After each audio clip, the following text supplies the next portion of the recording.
बिस्मिल्लाहिर्रहमानिर्रहीम। अस्सलाम वालेकुम। के न्यूज़ HD TV के लिए मैं हूं आपका मेज़बान मोहम्मद ताहिर अज़ीज़। आज प्रोग्राम ताहिर अज़ीज़ के साथ मौजूद हैं बहुत ही काबिल एहतराम PTI आज़ाद कश्मीर ज़िला बाग के सदर जनाब वक्कास नसीम साहब। सबसे पहले वक्कास नसीम साहब, मैं आपका दिल की अथाह गहराइयों से शुक्रिया अदा करता हूँ कि आपने अपने कीमती वक़्त से मुझे ये वक़्त दिया। तो सबसे पहले हम आते हैं वक्कास नसीम साहब, मसला कश्मीर पर। वो हमारे मज़लूम भाई बहन हैं, बच्चे बुज़ुर्ग भारतीय फ़ौज की गोलियों का निशाना बन रहे हैं। तो आपका क्या कहना हमारे उन मज़लूम बहन भाइयों के लिए जो मकबूजा कश्मीर में इस वक्त भारतीय फ़ौज कर रही है? ताहिर, पहली बात तो ये मेरे छोटे भाई को अल्लाह खुश रखे, अपनी हिफ्ज़ अमान में रखे। ये है असल जिहाद जो आप कर रहे हैं। देखो, सरहद पे जो लड़ता है वो गुमनाम सिपाही कहलाता है। उस गुमनाम सिपाही को नाम आपका मीडिया देता है, ये आपकी काविश है। आपके पास ब्रॉडकास्टिंग राइट्स नहीं है, आपके पास सेटेलाइट अपलिंक नहीं है, लेकिन आप अपनी मेहनत से, अपनी हौसले और हिम्मत से, अपनी टीम के साथ मिलके रात को 10 बजे यहाँ तमाम लोगों के दरमियान मसला कश्मीर पे बात करते हैं। आपने अपनी कश्मीरी होने का हक़ अदा किया है। अब बेसिकली देखें कि हिंदुस्तान के बारे में एक लफ्ज़ में हम ये कह सकते हैं, उन्हें है ज़िद कि मुसल्लत रहेगी ख़िज़ां, उन्हें है ज़िद कि चमन पे मुसल्लत रहेगी ख़िज़ां, हमें है जुनून के बहार ला के छोड़ेंगे। हिंदुस्तान की फ़ौजों का कश्मीर में किसी बुज़दिल, किसी काहिर, किसी कम हिम्मत, किसी पस्त, किसी डरी हुई कौम से मुकाबला नहीं है। वहाँ गैरतमंद, दिलेर, बहादुर, बाउसूल, हिम्मत, जुर्रत, हौसले और दिलेरी वाले गैरतमंद मुसलमान मुजाहिदीन से मुकाबला है। हिंदुस्तान जितनी फ़ौज मकबूजा कश्मीर में भेजेगा उनका सिर्फ एक अंजाम होगा, वहाँ कब्रिस्तान आबाद होंगे। ताकत के तवाज़ुन पे किसी सूरत में हिंदुस्तान को ये महसूस होना चाहिए कि चंगेज़ खान ने खोपड़ियों के मीनार बनाए थे, लेकिन उसके अपने सारे बच्चे मुसलमान हो गए थे। मुसलमान को, कलमा गो को, हज़रत मोहम्मद मुस्तफ़ा सल्लल्लाहु अलैहि वसल्लम के उम्मती को दबाना बज़ोर शमशीर अपनी संगीनों के ज़ोर पे नामुमकिन है। जो मुझे सबसे ज़्यादा उम्मीद हुई है, हौसला हुआ है ताहिर, वो इस बात से हुआ है कि बुरहान वानी एक नौजवान था। वो हमारे सरपरस्त, हमारे दिलों की धड़कन अलीशा गिलानी साहब की तरह कोई कीना मश्क सियासतदान नहीं था।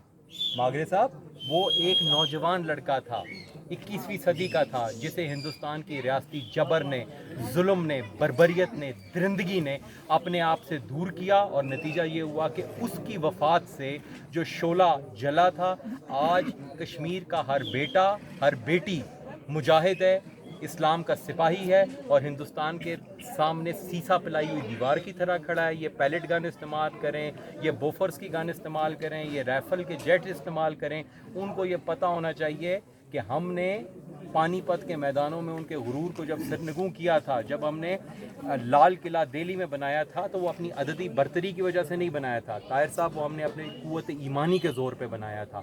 इंशाअल्लाह ताला उल अज़ीज़ वो वक्त करीब है जब लाल चौक पे ये नौजवान जो आपके चारों तरफ टंगियाट के गैरतमंद, ये शेर जंग के फ़र्जंद हैं, इनके वालिद मोहतरम ने जंगों में हिस्सा लिया और ये साबित किया है कि हमारी माँओं के दूध में तासीर थी, हमारे बापों ने हमें मर्दों के शौक़ सिखाए हैं। हम मैदान जंग में न कभी सर झुकाते हैं न पीठ दिखाते हैं, हम सीने पे वार सेना जानते हैं।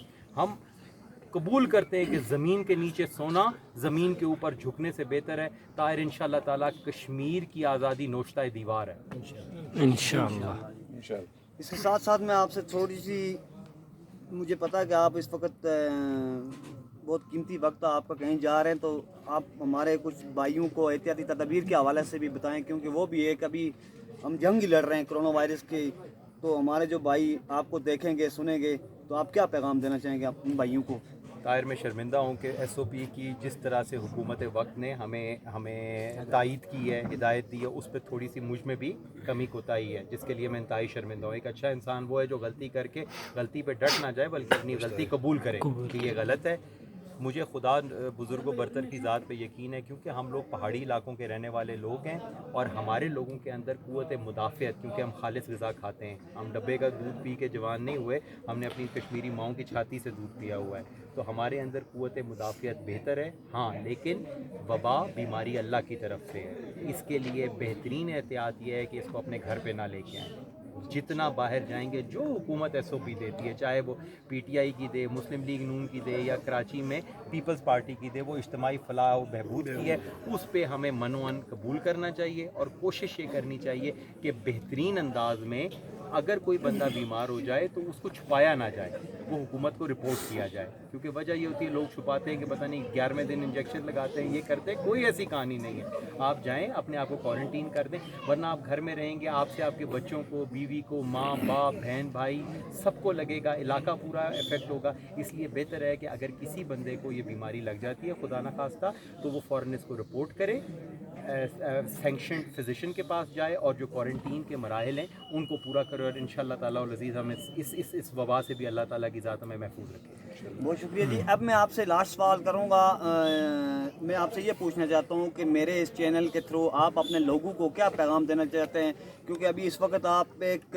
نیا ستارہ ابھرتا ہوا ہمیں دکھائی دے رہا ہے، تو آپ تمام ان لوگوں کے لیے کیا میسج دینا چاہتے ہیں کہ وہ الیکشن کو بہت کم وقت رہ گیا، غالباً 8-9 ماہ کا وقت بچا ہوا ہے، تو آپ بھرپور ہمیں سوشل میڈیا پہ بھی دیکھتے ہیں آپ محنت کر رہے ہیں بہت خوب، تو اس لیے آپ اپنے ان تمام کارکنوں کو، بھائیوں کو کیا میسج دینا چاہیں پسند کریں گے میسج دینا؟ طاہر یہ آپ اپنی چاروں طرف دیکھ لیجئے، سب نوجوان ہیں، ٹھیک ہے، اور سب سے ہم سے نومر سردار شعیب بیگ صاحب ہیں، ٹھیک ہے. یہ وجہ یہ ہوتی ہے کہ نوجوان ہمیشہ قوموں کی تقدیر بدلتے ہیں. یہ علامہ اقبال کا میں نے اپنی تقریر میں بھی کہا تھا نا، خرد کو غلامی سے آزاد کر، جوانوں کو پیروں کا استاد کر. تو یہ ہے کہ لازم ہے دل کے پاس رہے پاسبان عقل، لیکن کبھی کبھی اسے تنہا بھی چھوڑ دو. تو یہ بات ہے، انشاءاللہ تعالیٰ باغ میں ہم نوجوانوں کو متحرک کریں گے، نوجوانوں کو مضبوط کریں گے. ہمارا نوجوان دبئی نوکری ڈھونڈنے نہیں جائے گا، ہمارا نوجوان اپنے ماں باپ بہن بھائیوں کے درمیان رہے گا. انشاءاللہ تعالیٰ اس کو اس کے میرٹ کی بنیاد پہ، قابلیت کی بنیاد پہ، اس کی دہلیز پہ روزگار کے وسائل ملیں گے. مجھے خدا بزرگ و برتر پہ یقین ہے کہ اگر ان نوجوانوں کو موقع دیا گیا تو یہ کشمیر کی بہتری کے لیے، باغ کی بہتری کے لیے، وسطی باغ کی تعمیر و ترقی کے لیے اپنا کردار ادا کریں گے. اور میرا یہاں پہ ایک بھی کارکن نہیں ہے. طاہر صاحب آپ بھی میرے بھائی ہیں، یہ میرے بڑے بھائی ہیں، یہ میرے چھوٹے بھائی ہیں، یہ میرے ہم عمر بھائی ہیں. میں نے سب کے ساتھ بھائیوں کا، دوستی کا، برابری کی بنیاد پہ ایک رشتہ قائم کیا ہے، اور میں یہی عزم لے کے چلا ہوں کہ یہ جو گندگی ہے نا، رتبہ، منصب، یہ عہدہ، جس کے بعد لوگ پاؤں پہ ٹانگ رکھ کے کروفر سے بیٹھ جاتے ہیں، غرور اور تکبر آ جاتا ہے، یہ چیز نہیں ہوگی. میں جیسا آج ہوں میں چاہتا ہوں کہ میں جب 10 سال بعد بھی آپ کے سامنے آؤں تو اسی طریقے سے آپ کی آنکھوں میں میرے لیے عزت احترام ہو، کہ ہر بڑے چھوٹے کے ساتھ اٹھ کے ملتا ہے، عزت سے بات کرتا ہے، جیسا اندر سے ہے ویسا باہر سے ہے. میں تمام نوجوانوں کو یہی کہتا ہوں کہ محنت کریں، خواب دیکھیں. یاد رکھیے گا یہ چیز ایک طاہر صاحب، those who cannot build castles in the air cannot build them on the ground. جو خواب نہیں دیکھ سکتے وہ حقیقت میں بھی کچھ نہیں کر سکتے. تو خواب دیکھیں، انشاءاللہ تعالیٰ العزیز باغ کا مستقبل روشن ہے. یارانے جہاں کہتے ہیں کہ کشمیر رکھا جنت، یارانے جہاں کہتے ہیں کہ کشمیر رکھا جنت، جنت نہ کسی کافر کو ملی ہے نہ ملے گی. اور تو میں آپ کے منہ سے بھی ایک نعرہ سننا چاہتا ہوں، کشمیر بنے گا پاکستان کا. کشمیر بنے گا پاکستان، کشمیر بنے گا پاکستان، پاک فوج زندہ باد، پاک فوج زندہ باد، پاکستان زندہ باد. مبارک، بہت شکریہ جی. میں آپ سے ابھی ٹنگیاڑ سے اجازت لینا چاہوں گا. اسی کے ساتھ محمد طاہر عزیز کو باپ ٹنگیاڑ سے اجازت دیجیے. اللہ حافظ. پاکستان زندہ باد.